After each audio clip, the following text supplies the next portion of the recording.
Alors, bonjour tout le monde, j'espère que vous portez toujours très bien. Donc, je sais que ça fait longtemps qu'on n'a plus fait de vidéos sur la chaîne, j'ai pu faire de communication. C'est clairement parce qu'il n'y a pas vraiment de mouvement du côté de l'immigration, notamment surtout dans le programme du Québec. Vous savez que pendant longtemps, j'ai beaucoup mis un accent sur l'immigration dans la province du Québec et beaucoup d'espoir.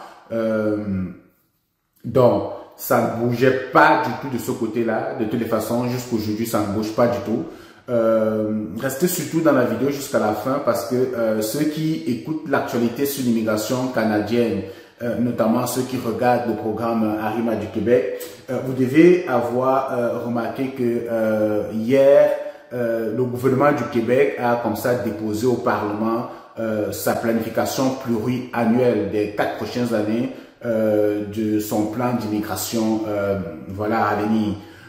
Et il est question de décortiquer ça. Je trouvais pour moi important de vous partager l'information, d'essayer de faire une certaine analyse de l'actualité pour que ensemble on essaie de faire un débriefing, de comprendre en fait qu'est-ce qu'on peut tirer comme leçon dans tout ça, qu'est-ce qu'on peut tirer comme information et comment se projeter pour les années à venir. Là, je m'adresse principalement à ceux qui sont encore dans leur pays d'origine, qui veulent faire des procédures pour immigrer au Canada, mais je m'adresse aussi et surtout à ceux qui sont déjà sur le territoire canadien et qui ont soit un statut d'études, de travailleurs temporaires et qui ont comme ça pour intention de changer de statut. Il est important de comprendre les enjeux de cette planification-là et afin de se projeter plus facilement. Pour ceux qui me suivent sur la chaîne, vous avez certainement remarqué que je fais beaucoup de contenu au niveau des tests de langue ces temps-ci parce que vous avez certainement remarqué que le programme Entrée Express fait beaucoup de sélections. Je pense qu'au dernier tirage, on a tiré 6000 candidats. Avant ça, on avait peut-être tiré 4500, puis c'est des 3000, des 4000. Donc, au niveau de l'Entrée Express, ça bouge. Il y a beaucoup d'heureux de ce côté-là. Et ceux qui sont dans les bassins et qui ont des tests de langue savent que avoir un test de français aujourd'hui dans le bassin d'immigration Entrée Express, ça permet d'aller avoir des sélections avec des scores plus bas parce que dans la ronde de tirage de compétences linguistiques, c'est-à-dire des personnes qui sont dans le bassin et qui ont présenté des tests de français, les scores sont souvent très bas et c'est de cette façon-là qu'on voit donc beaucoup de personnes avoir des chances d'être invitées. Donc voilà pourquoi mon équipe et moi, on a travaillé sur une plateforme de préparation de tests de langue sur lequel nous sommes en train de travailler. Je vous ai envoyé pas mal de liens, je vous ai envoyé des liens de groupes, de rejoindre le groupe parce que je pense que avoir une bonne préparation, ça vous permettra également d'aller obtenir des bons résultats de tests de langue et finalement c'est ça qui va vous permettre pour les années 2025-2026 d'avoir facilement des chances d'être tiré dans les bassins d'immigration. Donc voilà. Aujourd'hui, je voulais surtout qu'on parle de l'information, la nouvelle au niveau du Québec. La nouvelle n'est pas très bonne du tout. Il y a d'ailleurs beaucoup de malheureux, il y a beaucoup de personnes qui vont subir, il y a beaucoup de personnes qui vont peut-être prendre le choix de quitter la province. Il y a beaucoup de personnes qui vont certainement soit quitter le Canada, retourner dans leur pays parce que ça va être très dur. Donc, de quoi s'agit-il? Il faut comprendre que chaque année, ou aux 4 ans, on a comme ce qu'on appelle la planification pluriannuelle, c'est-à-dire que l'immigration se planifie. Il faut planifier en fonction des besoins, il faut planifier en fonction des perspectives à venir, les seuils d'immigration, les quotas et tout. Donc, hier, par exemple, dans la décision, bien dans la planification qui a été faite par le Premier ministre de l'immigration, de la francisation et de l'intégration du Québec, Monsieur François Roberge. Donc, il a été dit que pour les années 2026 à 2029, le Québec va accueillir 45 000 résidents permanents. C'est-à-dire qu'en termes de seuil de quota de résidents permanents que nous devons accueillir, on est dans les 45 000 résidents permanents. Et en termes de résidents temporaires, on va se situer entre 84 900 et 124 200. Donc, c'est quoi les résidents permanents? Les résidents permanents, c'est des personnes qui sont à l'étranger encore dans leur pays, qui vont faire des programmes parce qu'elles respectent certains critères, elles ont de l'expérience et tout. Elles vont rentrer dans un bassin et elles vont obtenir la résidence permanente directement partant de leur pays. Mais les résidents permanents aussi, c'est des personnes qui sont déjà sur le territoire, qui ont soit un permis d'études, qui ont terminé leurs études, qui ont eu de l'expérience de travail au Québec et qui appliquent à la résidence permanente. Et les résidents permanents aussi, c'est des personnes qui sont au Québec avec un permis de travail fermé, c'est-à-dire qu'ils ont une résidence temporaire et après 1 ou 2 années d'expérience veulent changer de statut pour devenir des résidents permanents. Ça, c'est l'immigration permanente qui est contrôlée par le Québec. Ajouté à ça, bien sûr, il y a d'autres résidents permanents qui sont par exemple des demandeurs d'asile, c'est-à-dire des personnes qui sont réfugiés, des personnes protégées, qui vont demander la résidence permanente. Mais ça, c'est pas des personnes qui sont contrôlées par le Québec, c'est directement contrôlé par le gouvernement fédéral ou par Ottawa, comme on aime bien le dire. Et ça aussi, ils ont des seuils, mais ils ne sont pas pris en compte dans les 45 000. Les 45 000, c'est vraiment la part que le gouvernement du Québec contrôle. OK? Puis, il y a également ce qu'on appelle les mobilités francophones, ou bien les permis de travail ouverts, qui vont peut-être changer de statut, peut-être devenir résident permanent. Mais comme on dit, ça aussi, c'est contrôlé par le gouvernement fédéral. Alors, lorsqu'on parle de 45 000, est-ce que c'est beaucoup? Est-ce que c'est peu? Est-ce que il faut dire que oui, dans les années 2010, 2011, 2012, la proportion de résidents permanents que le Québec accueillait, c'était autour de ça, c'était autour de 30 000, 35 000. Mais on a observé depuis, par exemple, 2017, 18, 19, non, surtout depuis 2019, qu'on atteint les seuils de 65 000, 55 000 résidents permanents. D'ailleurs, jusqu'à l'année dernière, on planifiait encore avec l'ancien ministre de l'immigration, on était dans les seuils de 55 000 ou 59 000 résidents permanents au Québec. Donc là, on a ramené ça à 45 000. Et ça vous donne une idée de est-ce que c'est trop, est-ce que c'est peu, qu'est-ce que ça représente. Pourquoi on a adopté un tel seuil? Il faut noter que le gouvernement, eux, ce qu'ils disent, c'est que afin de diminuer la pression qui a été observée lors des dernières années, notamment au niveau de l'accès au logement, au niveau de l'accès aux services de santé, services d'éducation, services de garde à la petite enfance, et surtout au niveau de l'apprentissage du français, il fallait vraiment réduire ce seuil-là et avoir une nouvelle orientation en matière d'immigration, d'accueil de résidents au Canada. Il fallait vraiment réduire le seuil. Ça, c'est le discours qu'on a depuis pratiquement 2-3 ans là, c'est que la capacité d'accueil du Québec est largement dépassée et de beaucoup de provinces au Canada d'ailleurs, c'est largement dépassé. C'est-à-dire que le nombre de personnes qu'on accueille ici dépasse largement les infrastructures et par exemple l'équipe médicale, les places dans les écoles, les places dans les garderies, c'est largement dépassé pour accueillir autant de monde. Voilà pourquoi il faut planifier, vous se projeter et voilà pourquoi le gouvernement a donc décidé de réduire. Sauf que ce n'est pas juste une question de réduction parce que dans sa planification, bon, j'ai parlé des 45 000, ça c'est les résidents permanents comme j'ai dit. Maintenant, il y a les résidents temporaires. Les résidents temporaires, c'est vraiment les étudiants internationaux qui vont venir étudier au Québec et des gens qui vont venir également au Québec avec des permis de travail ou des gens qui sont déjà au Québec dont les permis de travail seront peut-être renouvelés. Donc là, on sera dans les 84 000 à 124 000. Ça, c'est les seuils qui ont été adoptés. Ce qu'il faut comprendre aussi, c'est que dans cette annonce-là, il y a un programme très important au Québec qui a été comme ça abrogé. C'est l'abrogation rentrera en vigueur le 19 novembre. Actuellement, le programme est suspendu, mais de façon officielle, le 19 novembre, il sera vraiment définitivement abrogé.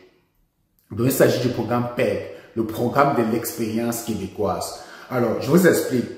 En temps normal, il y a beaucoup de personnes qui ont fait le choix de venir au Canada, par exemple, étudier, parce que ces personnes-là savaient que après leurs études, elles avaient une passerelle directe pour avoir la résidence permanente. Ça, c'était le programme PEC. Le programme PEC te permettait, toi étudiant, après tes études, d'avoir une possibilité d'aller directement demander ta résidence permanente. Et il y avait un autre volet du programme PEC qu'on appelle le PEC travailleur, parce qu'on avait le PEC diplômé et le PEC travailleur. Le PEC travailleur, lui, ce qu'il permettait de faire, c'était de donner la possibilité à des personnes qui sont présentement au Québec, ou bien des personnes qui étaient au Québec, qui avaient de l'expérience de travail, parce qu'elles étaient venues avec des permis de travail fermés, d'appliquer à la résidence permanente en passant directement par le programme PEC. Donc, moi qui vous parle, on avait justement quelques candidats là qui on comptait accompagner justement via le programme PEC. On leur disait calmez-vous, prenez votre mal à patience.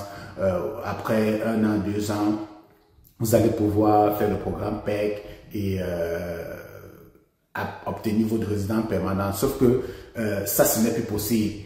Donc, ça veut donc dire qu'il y a beaucoup de personnes qui sont présentement au Québec présentement, qui avaient misé sur ce programme-là pour changer leur statut en résident permanent, qui ne pourront plus le faire, qui ne pourront plus changer de statut, qui ne pourront plus, qui n'ont pour seule option présentement que le programme PSTQ. Parce que ce que le Premier ministre, le ministre de l'Immigration a dit, c'est que désormais, pour devenir résident permanent au Canada, tout le monde va passer par le PSTQ. Tout le monde va rentrer dans le bassin.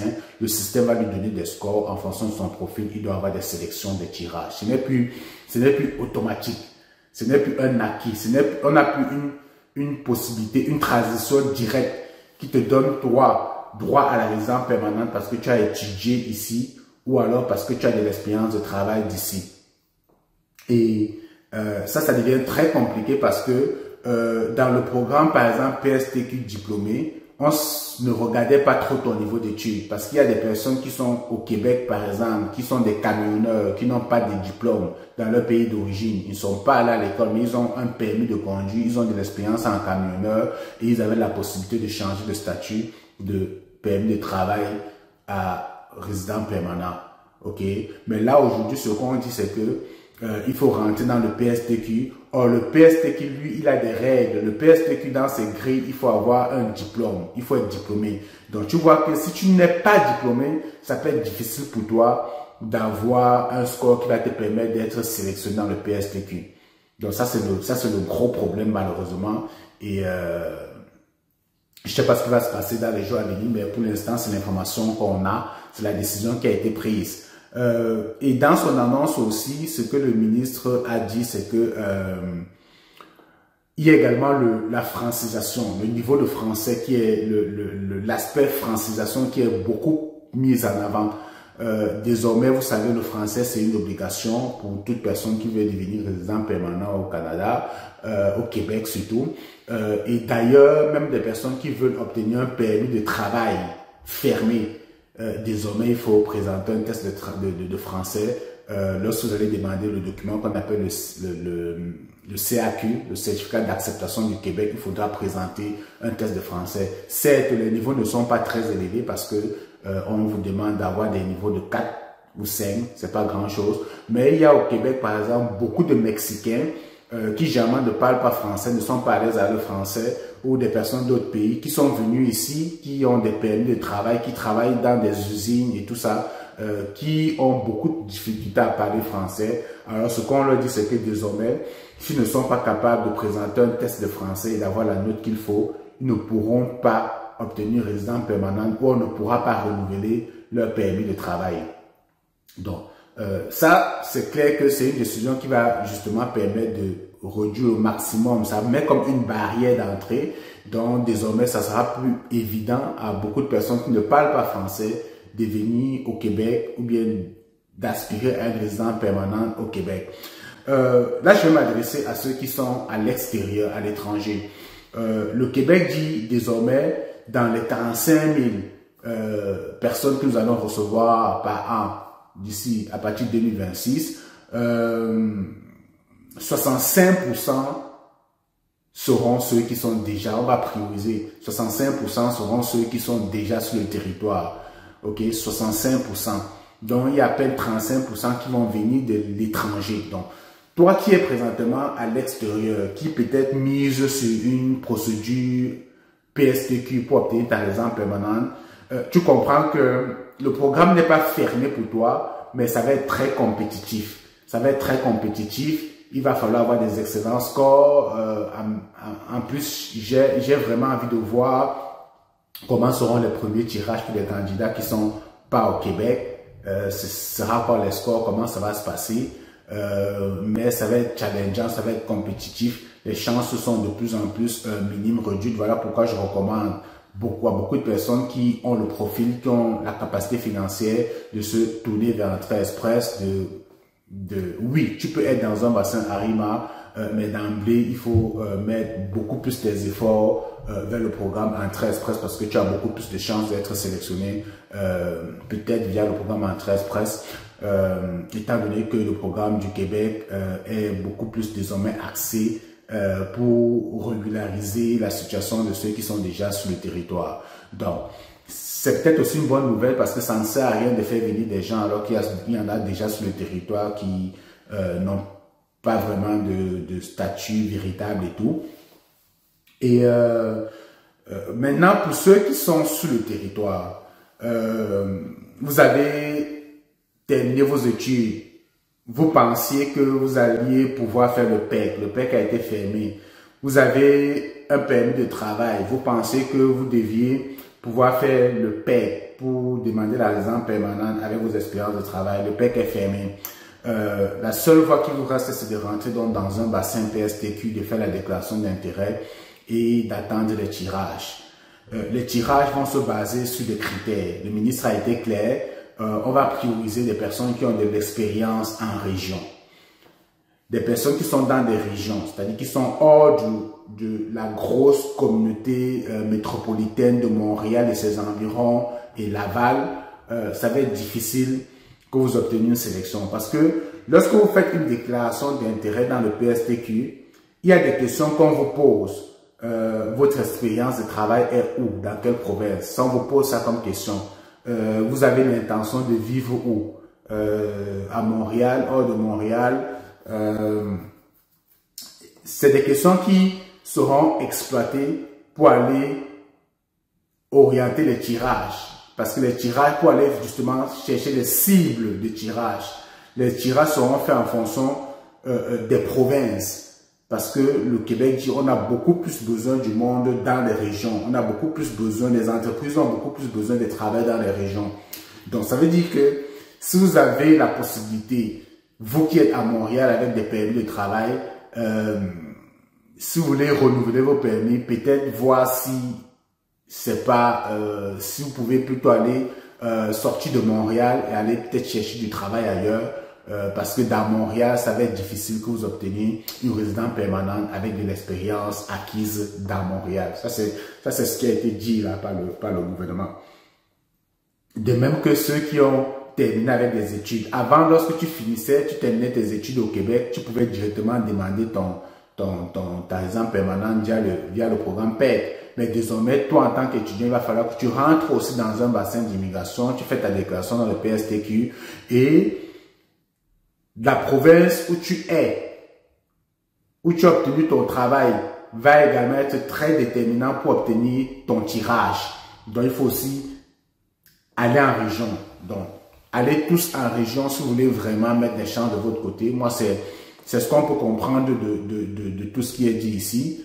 C'est qu'il faut aller en région parce que le ministre l'a dit lors de la conférence de presse que vous pourriez aller écouter. Je pourrais mettre le lien en description de la vidéo si vous voulez écouter entièrement la conférence de presse du ministre. L'accent sera mis beaucoup plus pour des personnes qui sont en région. Il a clairement dit surtout des personnes qui sont dans le Grand Montréal avec des permis de travail.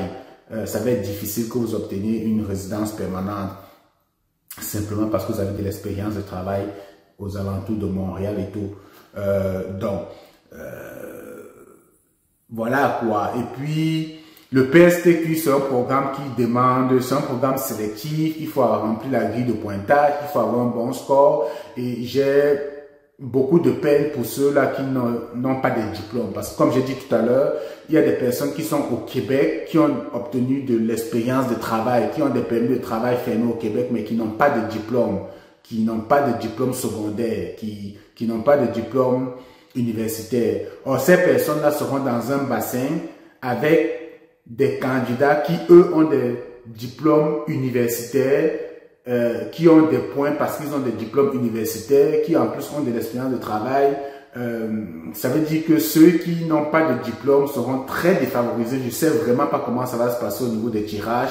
pour prendre en compte ces personnes qui sont quand même au Québec, qui ont de l'expérience de travail, mais qui n'ont pas de diplôme, Comment est-ce que ces personnes vont faire pour obtenir des tirages? Ça veut dire qu'il y a des fois de chances que ces personnes-là soient obligées de...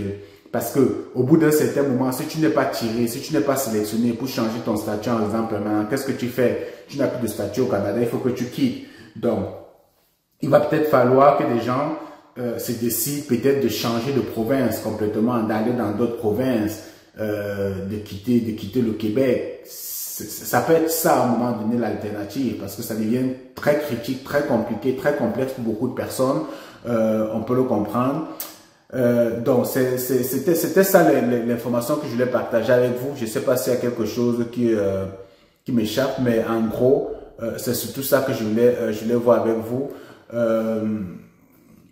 Il y a la question de l'EIMT, l'étude d'impact sur le marché du travail.